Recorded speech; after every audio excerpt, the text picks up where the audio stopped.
ये कहानी है एक 8 साल के लड़के की। यानी कि उसकी स्कूलिंग उस समय हो रही होती है।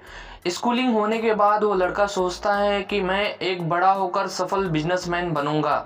उसने सोच तो लिया है। 8 साल का लड़के की उम्र फिर वो 20 साल तक पहुंच जाती है। यानी कि वो कॉलेज में ऑलमोस्ट चले जाता है। उसके बाद सोचता है क्यों ना बड़ी डिग्री हासिल कर लूं, उसके बाद मैं बिजनेस कर लूँगा। जब वो बड़ी डिग्री हासिल करने कॉलेज में जाता है और कॉलेज उस लड़के का ख़त्म होता है, यानी कि उसकी उम्र ऑलमोस्ट 25 साल क्रॉस कर जाती है।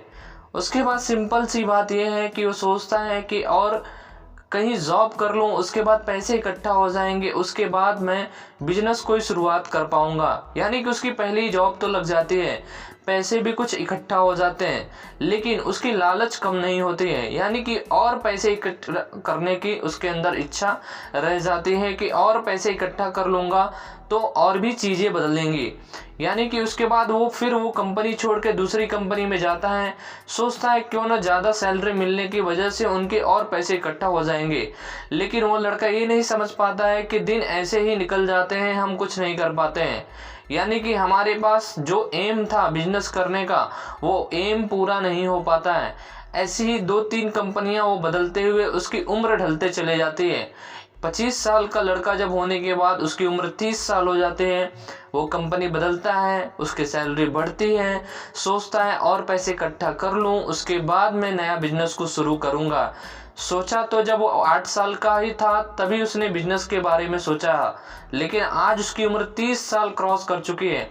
यानी कि लगभग वो 35 साल का भी होते होते धीरे गुजर रहा है। यानी कि उम्र गुजरते जा रही है, क्योंकि समय का कोई कीमत नहीं होता है।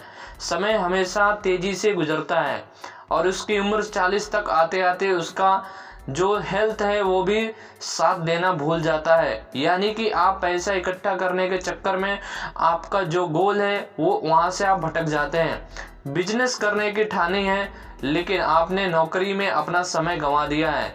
दो चीज़ें होती हैं, गरीब आदमी के पास और अमीर आदमी के पास समय बराबर होता है। यानी उनके लिए घड़ी का समय एकदम बराबर होता है। फर्क सिर्फ इतना होता है, अमीर आदमी अपना सही टाइम पे दिमाग लगा के बिजनेस के बारे में सोच लेता है और कुछ ना कुछ करने के बारे में। लेकिन वही कुछ लोग ऐसे होते हैं कि नौकरी के चक्कर में अपने सभी समय को बर्बाद कर देते हैं। अंत में उनकी जो स्वास्थ्य है वही साथ देना भूल जाती है। तो आप बिल्कुल ऐसा ना करें। और बहुत ऐसे सारे लोग हैं जो फालतू के सोशल मीडिया पे अपने समय को देते हैं। आपको भी बिल्कुल ऐसा नहीं करना चाहिए। आपको नए नए तरीके ढूंढने चाहिए अपने समय को यूटिलाइज करने के लिए। तो ऐसे ही मोटिवेशनल वीडियोस के लिए आप चैनल को सब्सक्राइब करें और इसे कमेंट करें और ज़्यादा से ज़्यादा अपने दोस्तों में शेयर करें। तो हमारे भी हौसले बढ़ते रहेंगे, ऐसी वीडियो आपके बीच आती रहेंगी।